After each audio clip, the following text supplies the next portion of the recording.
Oh my God, here we are. We're live. We're live. I did wisdom again, but you were live with Nobody Told Me with Mike and Blaine. And we are going to stretch ourselves today, totally stretch ourselves. We're going to talk about the metaverse, virtual reality. How do you put it into a small business? We're going there with it. And we're live. And guess what? Guess what? If you're listening or you're going to try to listen to this thing and you're on Wisdom right now live, I might even let you talk today. Right. I'm going to let you talk. So if you want in, just let me know. And if I see you buzz in, I'll let you jump in. Maybe you know some shit. We don't know. and you, well, I would say if you know more about the metaverse, but you'll know more about the metaverse than Mike and I. So join and tell us. Yeah. Tell us all about it. Yeah, that's right. So it's Nobody Told Me with Mike and Blaine, and you can see us at mikeandblaine.com. You can get us on YouTube, any of the big directories. And you know what?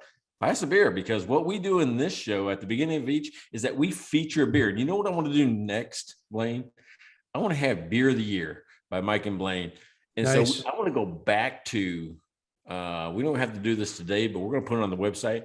I want to go back to all the beers that we tried and featured in 2021. And what I want to do is say, hey, what was your favorite? And then feature that until next year, right? So we'll put it on the website. Mike's favorite beer, Blaine's favorite beer, and we'll put that right on the homepage.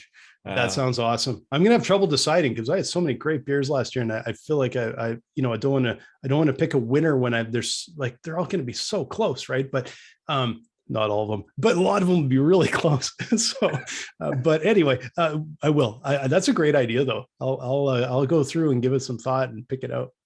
Dude, I'm winging this thing, right? I'm just absolutely winging it, and come up with, I thought about that. We all do.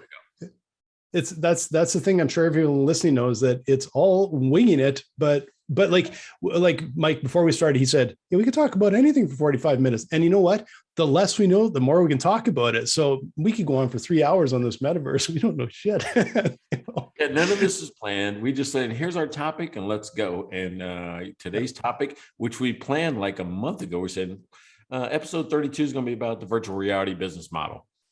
Yeah. And then we looked at each other like, you know anything? I don't know anything. Don't know anything. So let's dive in and do it. So, what are you drinking before we get started into that? What do you drink? All right. So I'm still on Texas. I'm still in a Texas beer. And I went with another Austin. It's called Friends and Allies, right? Friends and Allies nice. Brewing. And I'm doing a blood orange pale ale, about 6.25% alcohol. So I might get a little slurry. Who knows? Still haven't got up to my 12 where I was slurry. I tried to avoid that. So this week, this can is so awesome. It is Jungo juice, and it's a sour, which I haven't had a sour yet on the show, and I actually quite like them. From the Projekt with a K, and it is an imperial sour ale with pineapple, plum, and sea salt. And you know what? It is delicious. Like it looks all thick like this. It almost tastes in a way, it's got a bit of that Slurpee feel to me, like that old 7-Eleven Slurpee. Oh, how funny. It is so good. And 8.1% alcohol. So I guess I didn't go that light this week. I got to find out where I forgot to look. Where is Projekt Brewing from? Now I'm embarrassed. I'm going to have to, it doesn't say where they're from.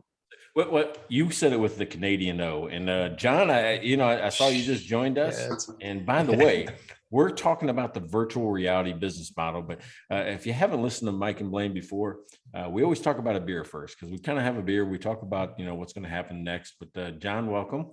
I don't know if you're there, but hey, welcome. Thanks for joining us. All right, we're good. Hey, so anyway, that was the first time I ever tried that. And look, nothing happened. And nothing happened. Oh, but in the meantime, while you're trying to get John on the line, I checked this out. It was from Eau Claire, Wisconsin. That's what WI is, right? Wisconsin. Nice beer, guys. This is a really, really good beer. So that's where they're. Yeah, right on. Oh, guest is joining in. So John's joining us right now. Here we go. 3, 2, 1. John is with us. Hey, John, what's up, buddy? Hey there, how's it going? Good. Hey, I tell you what, I'm Mike Milan. This is Blaine Birch, and you joined us for Nobody Told Me. And what we talk about is things that people didn't tell us when we started our businesses. And today we're talking about a topic about the metaverse, about virtual reality and what it's going to look like for us in the future. But right now we're talking about beer. Are you drinking a beer with us, or are you just trying to learn? Yeah, I don't drink, brother, but I'm happy to talk to you about business and what it takes to be a business owner. Yeah. Okay. All right. So I may get voted off the island here because I don't drink, but anyway. No, not at all. Not at all, man. It's not a requirement. It's just something that we did because, well, Blaine's from Canada. I live in Texas, and this is a way for us to just kind of connect and talk to each other every week. Cool, man. Well, I'm happy to share whatever I can about what might be helpful for somebody who's in a small business or looking to start a small business. Yeah, right on. Well, thanks for joining us. All right, so Blaine, let's talk about the metaverse, right? So, first of all, we don't know a lot about it. So, we've run businesses for 20 some years, and yes, it's going somewhere. Is there a path forward for us? What do you think? Well, I think it's something that you always have to be conscious of. Like this reminds me of seeing those old articles where, someone said like the internet won't last 6 months, or it won't matter after a year, or no one will spend $1,000 on a phone, or video games are a passing fad. We don't want to be that person that said that. So when I look at this and it's like, man, this is something I don't know enough about, but like you said, let's talk about today and learn a bit more about it, because I could be dismissive now, and 3 or 4 years down the road might be like, yeah, we see an opportunity here, like for our business, cash management, financial modeling, but maybe there's an opportunity on the road to actually help train people in the metaverse. Maybe do this like an online school. Maybe there's all sorts of opportunity that may come up from that. Yeah. All right. Hey, John, what's your experience, or what are your thoughts on the metaverse? What's happening? So I don't really, I don't know a whole lot about it. I do know that it's a virtual, or what I think I know is it's a virtual world where you can, I guess, buy pieces or set up shop somewhere in some virtual world. Is that kind of the idea?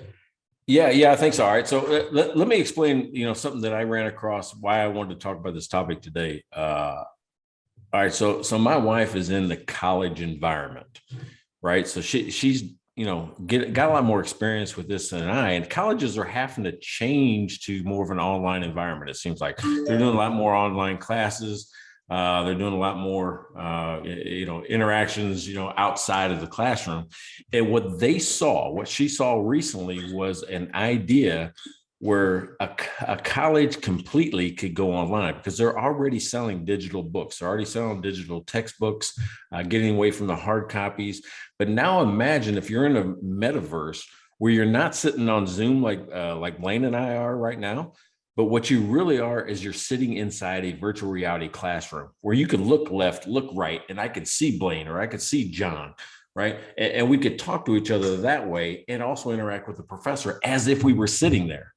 So that kind of blew my mind when she brought that idea to me, which kind of went a whole different direction, because now I thought, well, if you could sit in a classroom, then I can go into a store. I don't have to go to Bass Pro Shop. I can just walk into the virtual store and walk the aisleways instead of driving, 10 miles across town. So, I mean, what do you think, Blaine?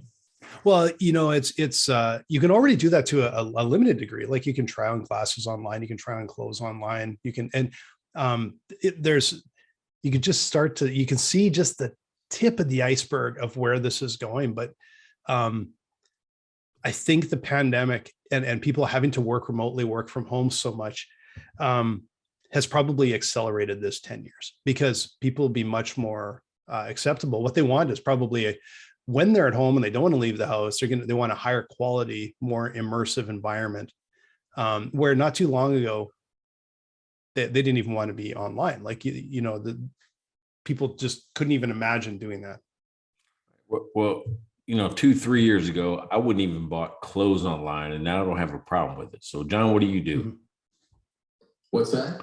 I mean, do you buy online? Do you go to Amazon? Do you buy goods? I mean, first of all, tell me about your business. What do you do?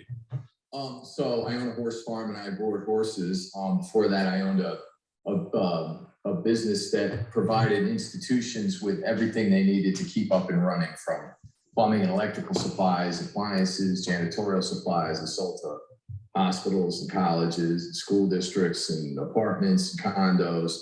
And I did that for close to 20 years and sold the company a couple of years ago.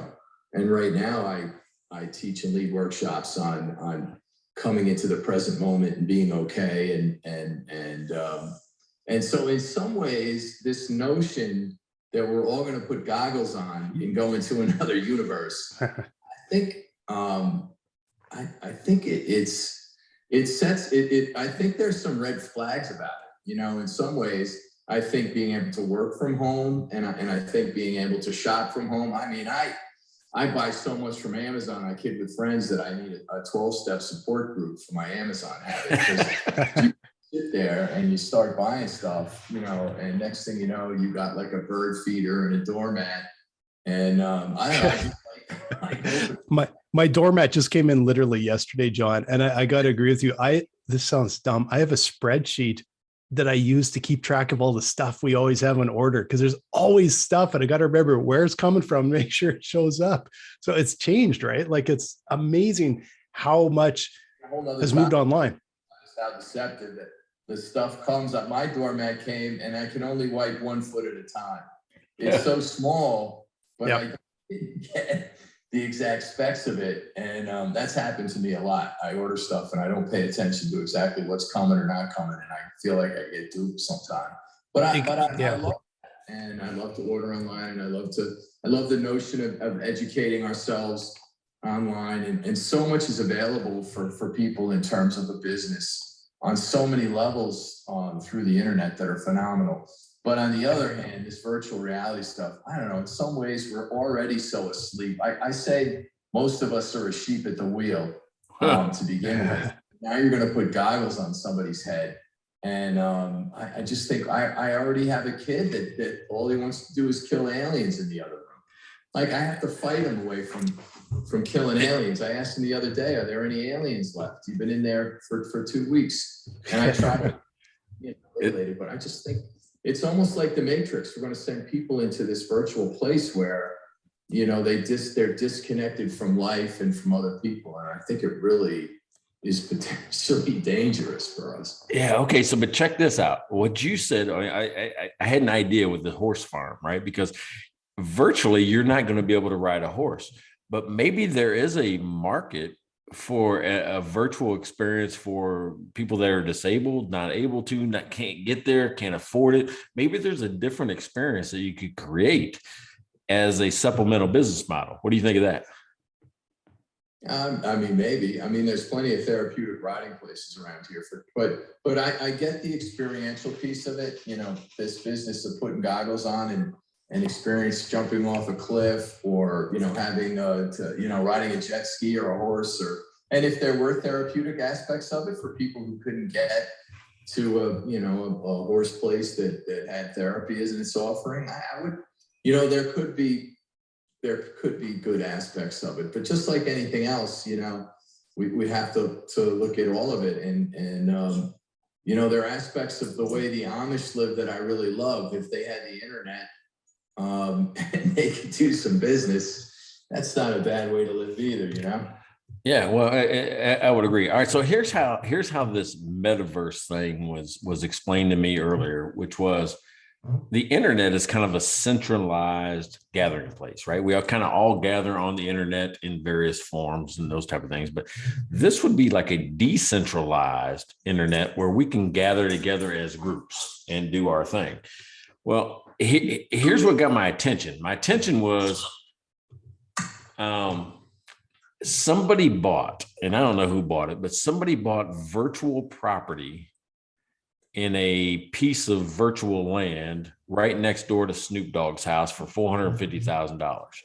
I'm like, now you see what got my attention. I'm like, wait a second. They just bought a digital piece of property on the blockchain, which I think we all agree now that that's probably a better form of accounting than maybe ledgers that we use.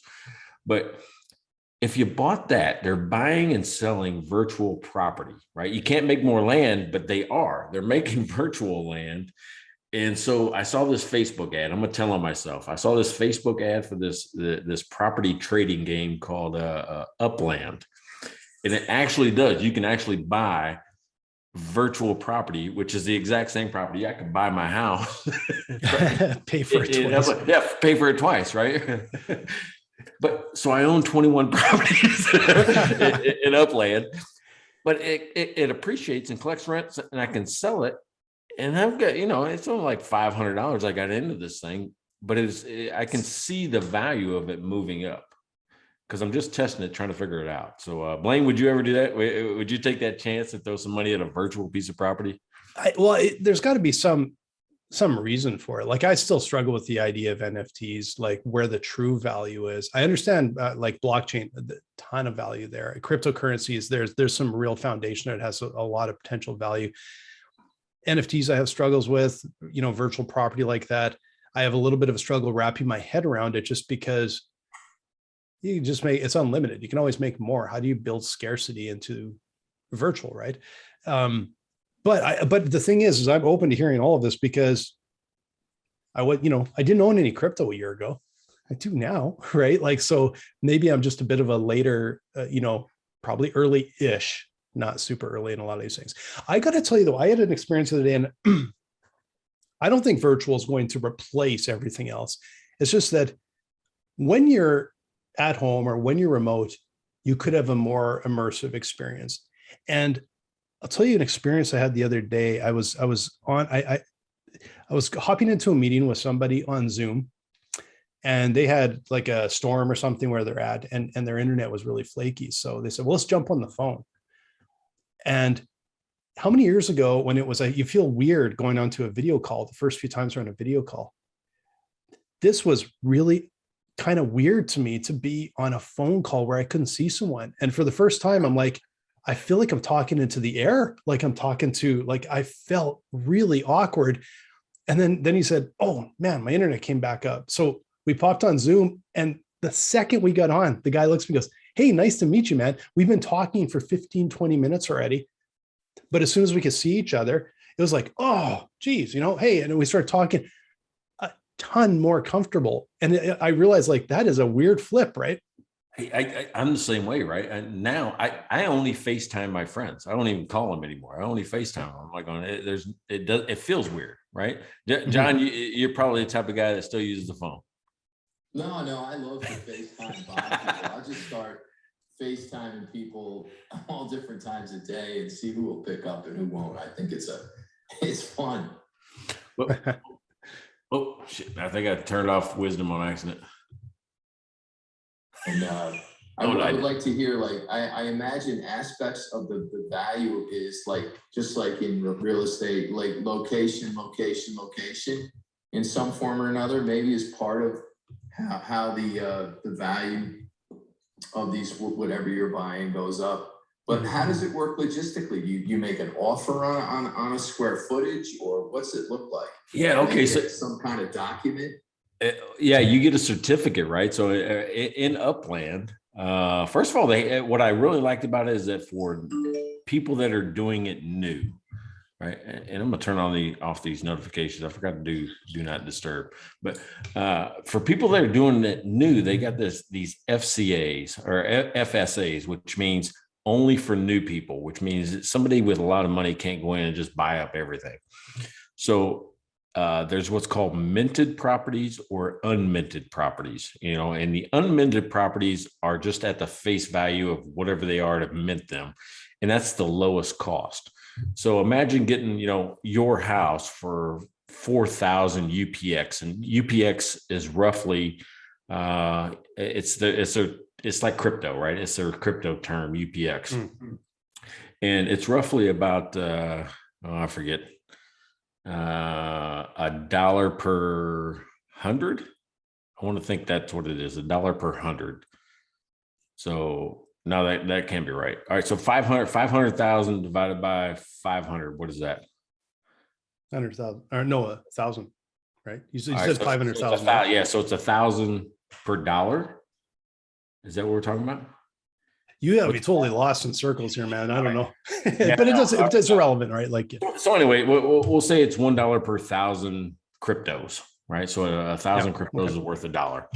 So you buy a property for, we'll say, $4 or something like that, but they give you 5,000 UPX up front, so you can really buy one, maybe two properties, because they keep the prices low for new people coming in, and they give it to you so it's free, so you can try it out. So Upland, you can go try it out. And what happens there is if you mint it, then you become the first owner, right? You're the first person on the blockchain as the owner, and you get it at the mint price. Other than that, I can set the price for whatever I want above it. So there's a base price, a mint price, and then whatever I want beyond that. So I can buy a property for, we'll say, the 4,000 UPX, then sell it to you, John, for 20,000 UPX. but why? I'm curious, like, why? Like, can you visit the property in a virtual world? Like, what is in the property that gives it value? All right, it's the size. All right, so what Upland does in this case is Upland actually gives you earnings per month. So it's based on the size of the piece of property. So if you have an acre, you get X number of UPX dollars per month in just appreciation earnings in UPX. So they give you more money just for owning it. It's like you own it, and Upland is paying you rent, but it's per hour. It's like every hour you get money from them. This feels a little like a pyramid scheme, man. But it's a game, is what it is, right? It's like if we bought Candyland and then we just bought more stuff in Candyland. That's kind of what it is. Or Candy Crush. Candy Crush. Residential and some of it commercial, so to speak. Like, is it set up like a town? Or it's the actual map of the city. So I mean, they've got San Francisco, Chicago, Detroit, LA, New York. Probably 20 different decent sized towns mapped out down to the plot size of the actual. And then they have incorporated Google Maps, which means you can go, what does my property look like?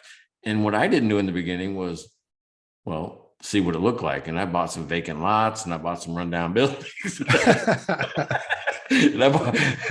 Because that's all you can afford with your free money, right? So that's what you're doing. But what's bizarre is that they like basically built and own all of it, and then they're just selling little chunks off. Like it's not like distributed. All these people own it. Initially, whoever the developer is built and owns the whole thing, I guess. But they put the energy and time to build this city, right? Yeah, exactly right. So I mean, they built the city. You buy the plot of land. They have a built-in earnings mechanism, though, right? So it generates. Did they build this city on rock and roll? They did. They did build it on rock and roll, and I'm not telling you. John, do you think they did? I missed that part. What did you say? In Upland, when I said they built cities, right, in the virtual land, Blaine says or asked me, did they build it on rock and roll? And I said they did build that city. You just took a really bad joke and just dragged it out. And I made it worse. Like, 3 times as bad. Just killed it. Just kicked my awful dead horse already. That was a bad joke. It happens. So it's exciting. I mean, I don't know. I don't know.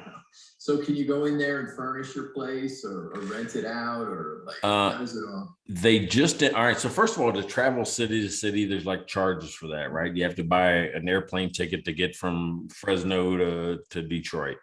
Or you have to they got a Hyperloop and they got a train. So they take every time you want to move somewhere to a different neighborhood, to whatever, they kind of charge you. They're just introducing the concept of being able to build these NFTs like Blaine's talk about. I could take an NFT and put it on my property, right? And make a building on a property, because even though there's a building there in reality, that's not the building that will be there in virtual reality, right? It's whatever I want to put on there.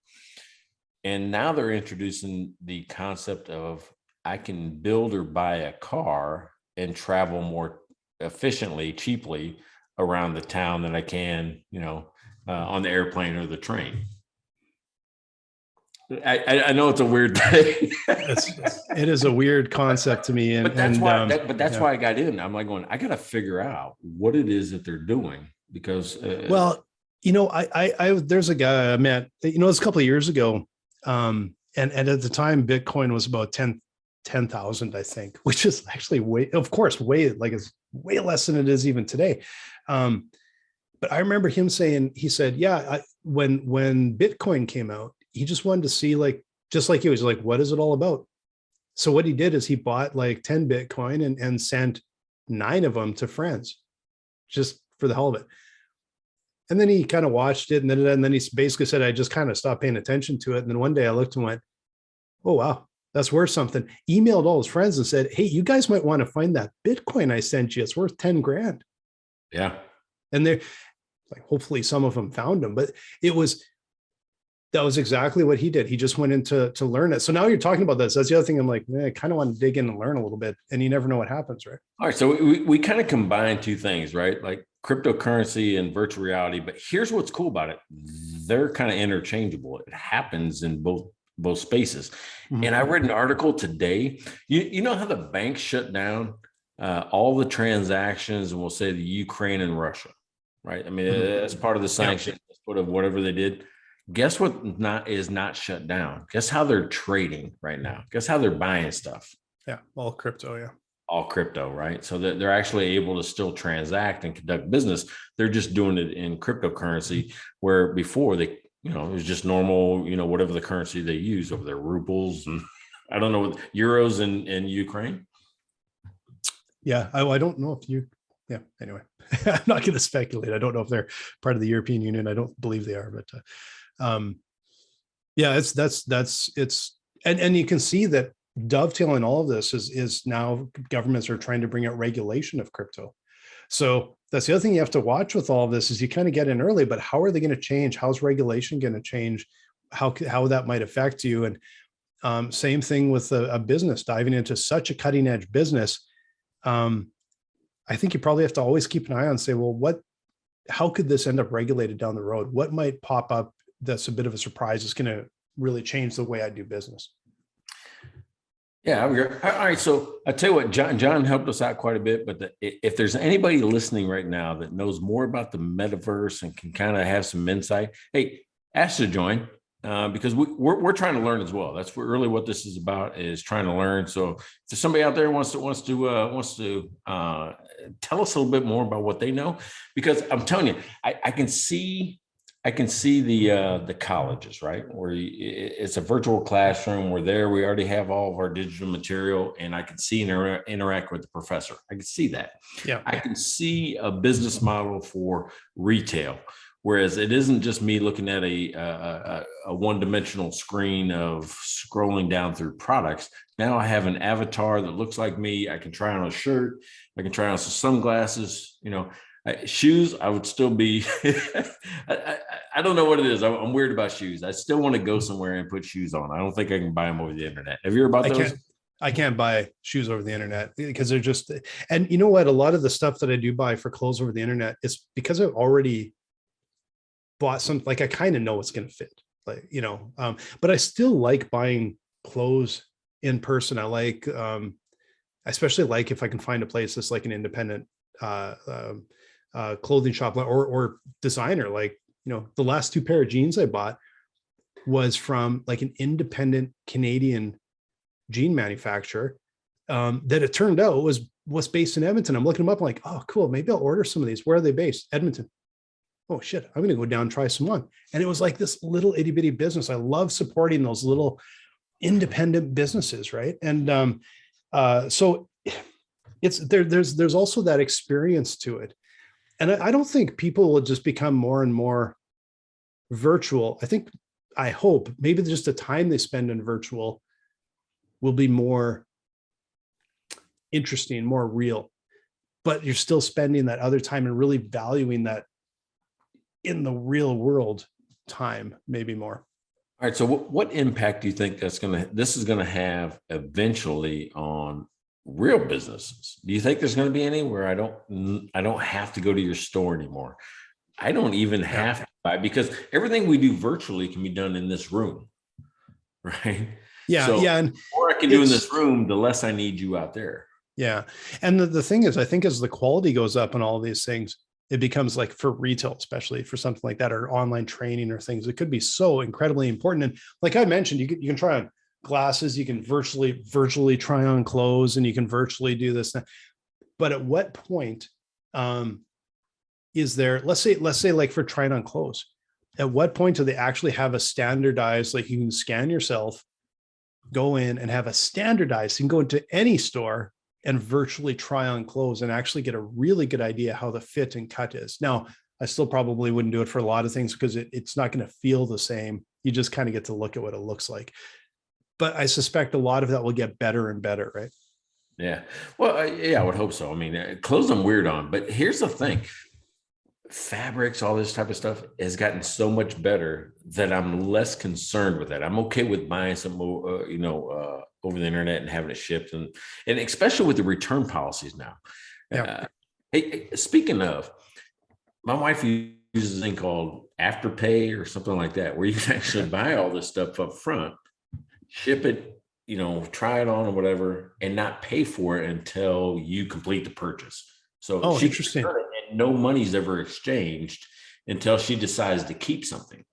That's really interesting. And that takes a lot of friction away. In fact, I ordered, it's funny, we're talking so digital. I got a record player sitting right here. And despite listening to Spotify like crazy, I do have a record player and I love it. And I'd ordered 2 albums and from I don't know, Amazon, I think. And yeah, no, it was Amazon. So they came in and one of them was the wrong album. And so I just went on and said, you sent the wrong album. And this was kind of weird because I've returned a couple times with Amazon. It was fairly smooth, but they actually said, because Amazon now owns Whole Foods, they just said, check your email, just show the QR code at a Whole Foods. That was it. So I literally walked into Whole Foods carrying my album, and the lady looked and said, oh, it's a return? I said, yeah. And she took the scanner, scanned my QR code, took the album, said, thanks a lot, you're done.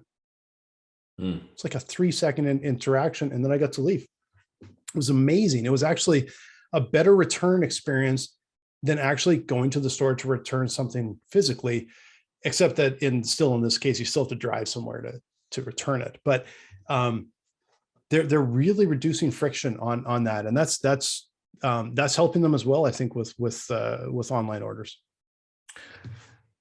Yeah, I would think so. You ever hear about the Nordstroms return policy? No, but I just bought shoes there not too long ago, so I probably should know that. What's interesting about Nordstroms is it all stems from 3 little words, and it's just solve a problem. Their whole customer service philosophy is about just solving a problem, which I've adopted in my own world, right? But the story goes, a few years back that someone returned a set of tires to a Nordstrom, I think it's Seattle or something like that. And it made national news, like going, Nordstrom took back a set of tires. They don't sell tires. Yeah. But the reason they took it back is that they had taken over a space in this mall that was previously occupied by, we'll say, a Sears that had an automotive department. I think it was Sears, where she had bought the tires within the last 6-7 months, whatever it was, right? So she brought these tires back with a receipt, with the address, like going, well, I don't know where to take them back. And they just took the tires back and gave her money just to solve a problem, to keep a customer that came in so they didn't get a bad rap. And they do that with just about everything that comes back into their store. They find ways to take away your no meaning, I don't like this. I don't want to do it. Yeah. That's amazing. That's amazing to me. I got to tell you, so the reason I was in Nordstrom, because I haven't really shopped in person for so long, and was meeting a friend of mine for a drink. And I said, we're just trying to decide, well, where should we meet? Well, let's meet on the main floor of Nordstrom. Why don't we meet by the shoes? And then we'll just walk to a pub from there. And so then he gets there and he texts me and he's like, yeah, I'm in shoes, buying shoes. So it's like the first second I'm out in real reality, I had to go buy shoes, because just like you, I'm like, I'm not doing these online. And I found it was one of those products that I just probably won't buy online. Although now I know exactly the style and everything. I really like them. maybe I would do like maybe a different color or something if they wore out, right? Yeah. All right. So John brought up something that I think it's a deadlock for a winner in a business for virtual reality, or it's the gaming industry, right? Yeah. I'm going, hey, you should have killed all the aliens by now. Yeah. I wish I'd have come over that line, John. That was fantastic. Yeah, that was a good idea. So, but I mean, let's think about that. I mean, because I have a game that we've played in this house as a family for 4 or 5 years running, and I have neighbors that now come over and want to play it, and I've been playing it for 4 or 5 years with just PlayStation, and it's goggles, the VR goggles for a PlayStation. It's called Beat Saber. Have you heard of it? No, yeah. Sorry, I'm out of the loop a bit with that. So. Yeah, it's just music, right? It's music that plays, and you got these two handheld controllers that act like lightsabers. Cool. That sounds cool. Yeah, so think Star Wars, think lightsabers. They're sitting in your hand, and at different intervals, these boxes, 3-dimensional boxes, and it looks totally different when you see it on the TV screen from in these goggles. Like you're in that environment, you're in whatever they've created, and they're coming at you at intervals that coincide with the beat. So the way you move your hands to strike these boxes is like a dance, right? Because it's like in harmony with the beat. So it's kind of, once you get into it, it's like you're doing a dance. And I'm gonna tell you what, I'm a 52-year-old fat guy, and I sweat like crazy. I mean, it could probably be my workout routine if I just did it regularly. But yeah, well, and that's the thing, is that's a great way to do a workout. And that's another whole side that you just got into, is like for fitness, there is that a lot of people have tried to do the crossover between fitness and gaming. And that is one space where this virtual reality might actually get more people much more active, because it just gets better and better, right? Yeah, well, that's where I thought, well, with John and his horse farm, I'm like going, it's got to take some work. I don't know who can do that type of work, right? I mean, you and I are both in software. I'm like going, well, we could find the right people, but there's got to be an experience at probably most all places where you could gamify your business. Yeah. I think it's like anything else, it's a spectrum, where there's ones where that's literally what they're doing today. And there's a bunch that could benefit so massively all the way down. And then there's some that, it may just not be a fit for them. But I bet there's a lot of businesses through that middle that will be able to do something really interesting in the next 5 to 10 years, and very necessary. That probably aren't even thinking of it today. They, like us, kind of like, well, I've heard the word, and could be that 5 years from now, I'm like, yeah, we're actually doing something really, really sophisticated and deep in that area, right? All right. So bold prediction, right? This is the one for the archives, because we don't know. We're just going to make it up. So bold prediction, next 3 years, not 5. 5 seems too far. Next 3 years, where is virtual reality in your mind successful? Oh man. I think, like we've talked a fair bit about, there's 2 areas where I think it's going to be, my guess is where it's going to charge forward, because it already has a toehold, is in retail and gaming, and gaming in a new way and another way to monetize. They might be doing a tidbit now, it might become the norm. And I think retail could go a big leap forward as well. Okay. All right. So I don't want to just say the same thing. Sorry, did I take the good one? You can come up with something. No, because I had another one in my mind, and you didn't take it from me. Okay. All right, because I think gaming's there, right? Gaming's going to be there. I get it. I get into that. I put a headset on because I'm playing a game. Yeah. Okay. I think it's there. It just continues to get better. I think the new space, think about what these NFTs are, these non-fungible tokens. It's really a claim to IP, intellectual property, and make sure you get paid on every single time that's transferred. Like if I want to share a song with you, well, there's a transaction that's recorded that you have to pay for to get to it, or I have to pay you, or whatever it is. So I think the entertainment industry is ripe. I think you could have these virtual reality concerts where I no longer have to buy nosebleed tickets. I just get into the thing and I'm up close and personal. All of us are, as close as I can be to whatever artist that you think of. And now I'm at this concert hearing the same music, but now my experience is different, but better. Yeah. Right. Or it's not the same as being there, but it's the same, not the same as people, but but I think there's an entertainment because I have to pay for the ticket to get in. Yeah. Once I'm in, I didn't have to leave the house. I didn't have to go park. I didn't have to, I can still drink beer here like I do there. Yeah, exactly. Yeah. Well, and you know what? It gives the same thing for sporting events. Maybe there's a middle ground between, a televised event, a live event, and the metaverse event, which you actually have to maybe pay for a ticket for metaverse. Maybe it's not as high as the virtual or whatever, but the experience would be much more like being there. So that's really interesting. I could see that being another way, of course, for entertainment to monetize and people to enjoy it. So we're describing a hybrid, right? Maybe it's a live event that I'm part of. Yeah. Maybe it is an NFL game or March Madness or whatever's going on right now, but I had better seats than I could ever afford. Yeah. Right. Because they can sell an infinite amount of them. Yeah. Or they can sell a limited amount and it becomes scarce again. Right. Well, there you go. Which is interesting. That's another interesting thing. Double the capacity of every single, because you got a seat and a virtual seat for every seat. Yeah. But if you cap it at that, suddenly it's like, but now the scalpers come out because then it's like, again, it's it's a scarcity, I suppose. So scarce resource. What did you learn today? Anything?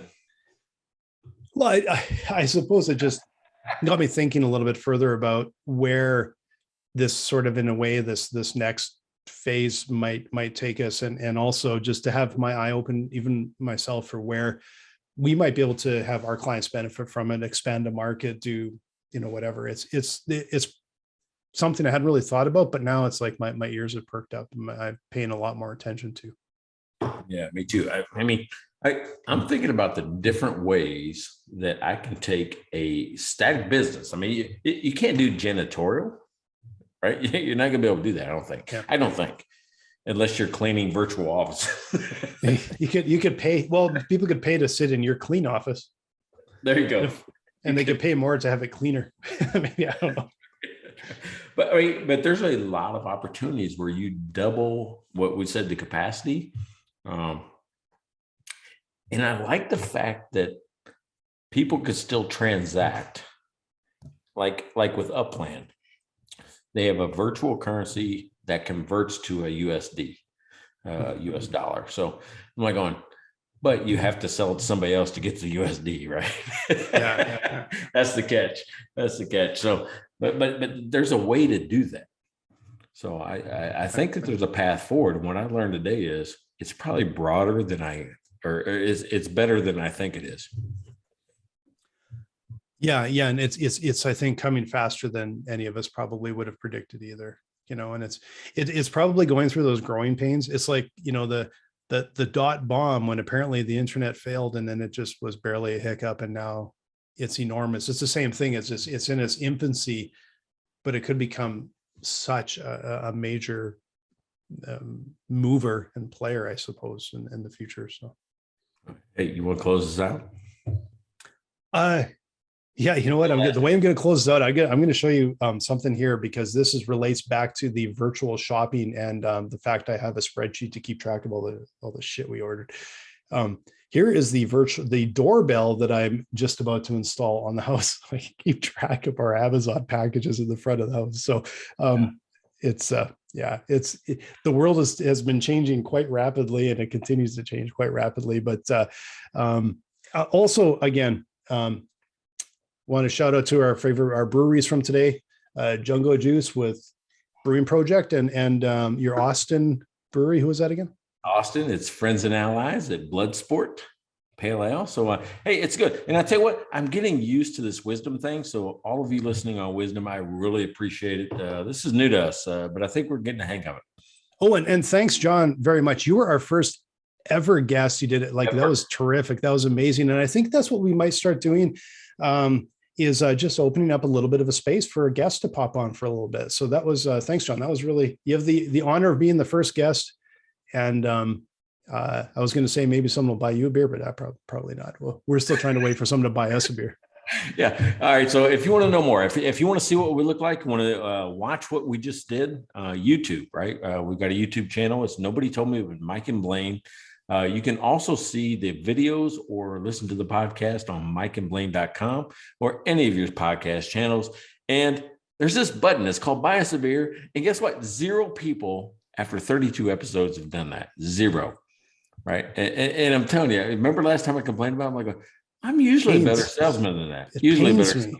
Huh? It does. It's just this pain point for both of us, and no one's bought us a beer yet. And now, granted, our buy a beer button wasn't there in episode 1. We barely had a name in episode 1. So anyway, there's an opportunity there, and some merch. You can buy some merch too. All right. Hey, Blaine, pleasure, man. Good talking to you. Always looking forward to next week. All right. Take care.